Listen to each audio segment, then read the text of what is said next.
Welcome to Pod Have Mercy. John's gone, so we're going to talk. This can be a short podcast on shame. 10 minutes of shame. And I brought a shame expert with me today, Jeff Wood. That's Jeff, right. Well, I think this is an interesting conversation. If it's quick, in that, I think that everybody, as we were talking offline, just about the presence of that kind of inner voice, often that kind of dialogues with us, is in us, right? Do you have that? I do. Okay. Yes. I just didn't know if that was my own marginal schizophrenia. Is that just me? Yeah. Yeah. Definitely. Yeah. Which often masquerades around as the big T truth. You're a fool. It's all going to go under. You're stupid. Who are they to think that? And whatever that, Yeah. Yeah. Right. We talked a lot about that, especially during the pandemic, the sense of doom. Like we'd have a random. Yeah, that was like, real. Why do I have just some heavy standing on doom? Cracking ice at all times? Yeah, I know. And I wonder if some of that, there's a default position of like everything's going to fall apart. Yeah. And so if I can just stay kind of ready for that and prepped for that, then when it happens, yes, or when failure happens, I won't be as impacted by it. Yeah. It's kind of like a defense mechanism that is built up to trauma. Yeah. And is it about the psyche somewhat trying to prepare you for the worst outcome? Right. So when the house burned down, you're like, yeah, I've seen this 1,000 times. Right. Okay. Yeah. I mean, I think there's a part of our evolutionary psychology that's tied to that, is how do we anticipate the worst? But often I think then spiritually there's that deep sense that like that becomes the truth, right? Like whatever that the worst is becomes just a generalized anxiety that sits inside of us that is, yeah. I don't know if it was you or if I heard this on a podcast, but somebody was talking about when you feel that discomfort or you can't identify where the worry is coming from, to like trace it to the root of it and then follow extrapolate that worry out to the absolute worst outcome. And then when you find yourself in that outcome, or maybe John talked about that, when you find yourself in that outcome, what then? And like by allowing yourself to go all the way there, it eliminates the worry of tomorrow because you've already processed the potential, worst thing that happens. Yeah. I mean, I think part of that, I wonder if, like, when I think about the spiritual journey, there's a guy named Kurt Thompson. He's a medical doctor who wrote a book. It's probably the single best book I've ever read on shame, called The Soul of Shame. So he both thinks about it from a deeply spiritual standpoint, but also accounts for the neurobiology of shame. That shame, when you look at an MRI and a person is experiencing deep-seated shame, which is different than guilt, this like generalized sense that I'm not good. At my core, if people knew me, if they discovered what I've done or things that I think about or just who I am, if I was uncovered, right? I think that's why the Genesis story about being naked, and ashamed, right? This sense of being publicly pantsed, right. And everybody has just, they've seen me, right? And there's a deep sense of shame there. That goes to the root of what it means to be human, right? And that he says in the neurobiology of shame that shame is located in the left side of our brain. That it fires off in MRIs in the left side. Interesting. Which is known as the dominant side of the brain. And the dominant side of the brain creates categories and wants to make distinctions, and it wants to isolate the issue, and it puts things in broader categories, and it tells you the truth. I'm just here to speak the truth. Right? That's the left side of the brain. And it gets to name itself as the dominant side because it names things. Right? Kierkegaard said, when you call it anxiety, well, that's what it is, right? And so, and because of that, he says what's happening in terms of relationships, that shame isolates us. I was ashamed, so I hid, is what the biblical narrative says. There's a hiding when it comes to shame, right? That it happens within our neurobiology, that same thing is basically playing out in our brains and in our social relationships. That it isolates us, makes us want to retract.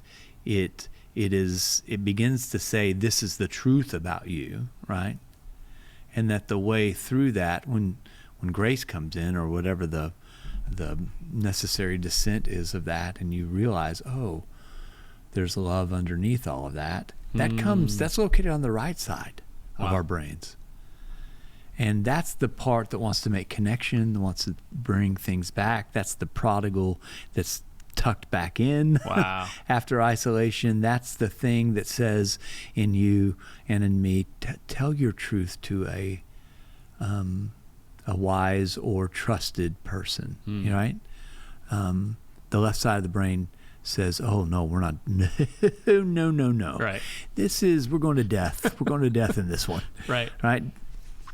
The right side of our brain, that where grace fires off in neurobiology, says, maybe you could not listen to that. Maybe there's a deeper truth, you know? And so I think Kurt Thompson stuff is really good. Yeah. That's powerful. It's really good. I think in the church and in relationships that I'm in, that people carry around an exorbitant amount of shame that they don't know what to do with. As a pastor, what process do you go through whenever someone comes to you and says, I am terrible because X? I never thought of that. I mean, I'm sure. I think at the very outset, I have never met anyone that is irredeemable. I have sat with people that have killed people, that have molested folks, that have done all manners of things, right? That there's an exorbitant amount of like, I am not a good person, right? And I think that partly our actions and our identity get fused, right? And I think that there's a necessary. I think that's why confession is so.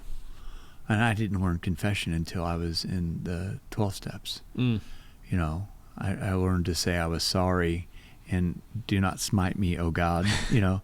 Yeah. But to have to really walk with people over a long period of time and tell the fullness of my story, you know, and to live in that space that's open began to heal me, right? Because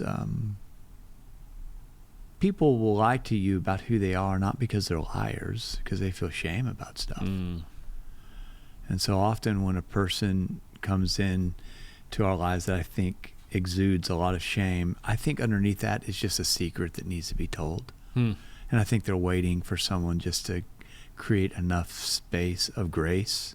Anytime there's high grace, there's high vulnerability. Right. And I think anytime there's high judgment, I am image managing the crap out of things. Right. You know what I mean? Like, Right. who's judging me, you know? But if you're in a place of grace, I'll tell you my secret. If I think what's on the other side of that might be someone that will bear the weight I'm carrying and not judge me. Right.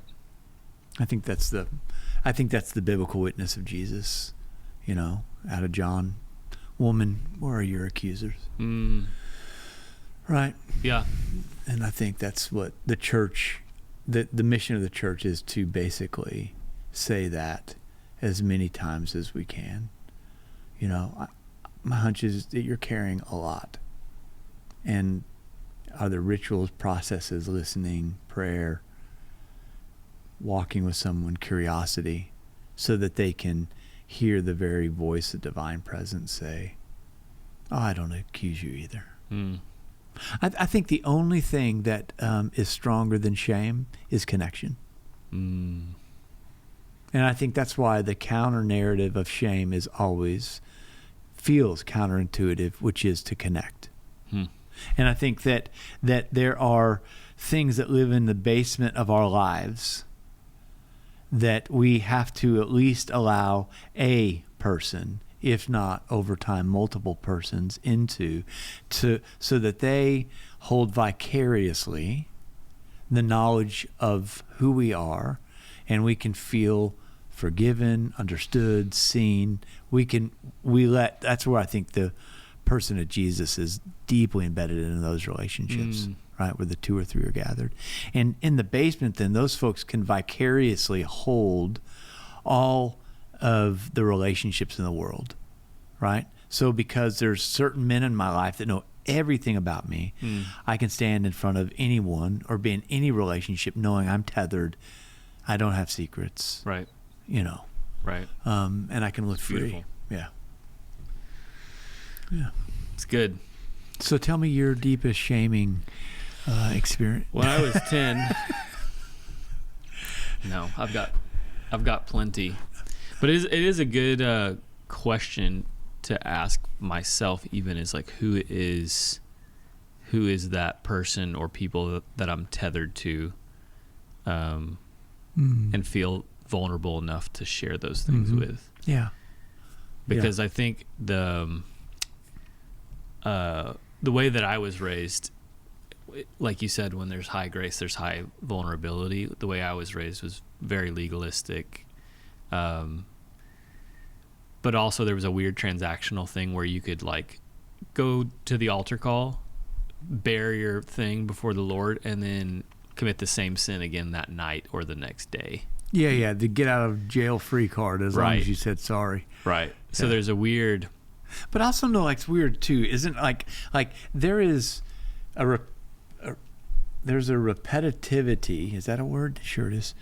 We often repeat the same stuff, right? And so I think developmentally, the church doesn't know what to do with that often, right? And so confession is, I'm going to stop this. Where Paul then comes along and says, I can't stop this. Right. Why do I do this? And so how do we enter into relationships where we know that this is, I haven't gotten yet to the understanding of why I do this, but I know hiding it from you isn't helpful. And okay, Right. How do we enter into those kind of spaces where, yeah. Well, the Catholics, they have a booth, They just formalized it. Yeah. Not saying that's the right way, but hey, they put it on a program. Yeah. Yeah. With the Methodists, we do this generalized prayer right before communion. Yeah. If I've ever done or thought or hurt the poor. If I ever. Right? It's got to. Yeah. But I don't, those general confessions work where I generally sin, but I have particular things that I like to do that then, you know what I mean? So I need someone to share my particular, my particular. I'm sharing the details with, the deets. Yeah. So. Well, thanks for helping me process this stuff today, because I'm carrying a lot of stuff that I just needed to. I didn't know that that's what this was going to be, but I appreciate you helping me process that. Oh, I appreciate you helping me. I think for folks that are listening to this or watching this, like, we're all carrying something. Every single person that I'm in love with deeply is carrying something. And a lot of it has to do with a deep fear that they're not enough, that it's going to be, whatever. Right. And so I think that's where the inner voice of love, the kind of Henry Nouwen stuff, of that we have to internalize the inner voice of God's tenderness. God is deeply tender towards folks that are carrying that stuff, so that there can be another voice that might shape who they are, and the responses. So, yeah. It's good. Love you, Matt. Love you too, Jeff. Next week, John's going to be back. Is that right? Or no? No, he's not. John won't be back until Dear Lord. May 20th. Okay. I think we'll probably be dropping a couple of pop-up episodes from Tanzania Awesome. that week. And then after that, we'll probably take a summer break depending on... Yeah. I don't know what's going to happen when we get back. Great. But this week, quick pop-up. We'll probably do... If we can find a way to do a pop-up next week, we could do that. I hit up Jarbo. He never responded. Jarbo, what's up, bruh? I think we tapped him out last week.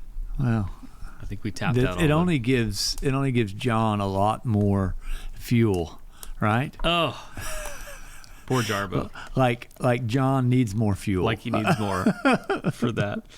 But yeah, I'll do pop up next week, and then a couple pop ups from Tanzania as we get over there and get in the rhythm of stuff, and then probably take a summer break after that. Cool. So yeah, cool. And those folks are John's on a pilgrimage with a bunch of folks from our church in Spain, and so we're just praying for them.